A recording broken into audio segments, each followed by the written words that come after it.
The war is escalating between Russia and Ukraine. 2 rounds of negotiations have been completed already with no positive result whatsoever.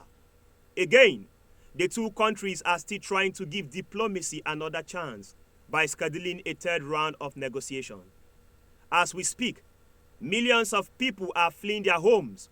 A convoy of Russian troops is seen on the outskirts of the Ukrainian capital, Kyiv. The inhabitants of Kyiv stand ready to defend the city. They have decided to dismantle the last road that connects Kyiv to the outside world. What do you make of this? It seems there is no sign of de-escalation yet. Russia has attacked Ukraine from the north, east, and south. They have pounded Ukrainian cities including Kyiv, Kharkiv, and the port of Mariupol with general-purpose machine gun, heavy machine gun, fragmentation grenade, and lots more. The invasion launched on February 24th has caused the worst refugee crisis in Europe since World War II, provoked outrage across the world, and led to heavy sanctions on Moscow. Ukraine remains defiant. Putin and his forces stand relentless, but with obvious conditions to halt this war. Hello and welcome to Rove News. My name is Chris Ogbanje. In a statement by Dmitry Peskov, the press secretary to Russian government, he said, Russia has agreed to halt its military operations within the Ukrainian territory in a moment if Kyiv meets a list of conditions. What are these conditions? Russia wants Ukraine to change its constitution, to enshrine neutrality, acknowledge Crimea as Russian territory, and recognize the separatist republics of Donetsk and Lugansk as independent states.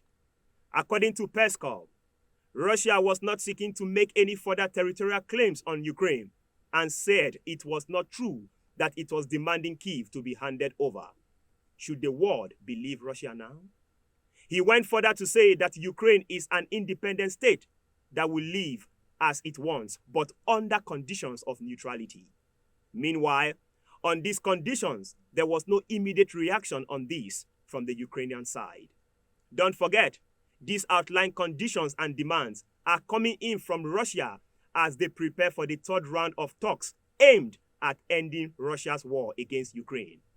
Does this look like the emergence of another war? What happens if Ukraine refuses to agree with Russia's condition? Are we looking out for an escalated phase of this war? Take a look at this.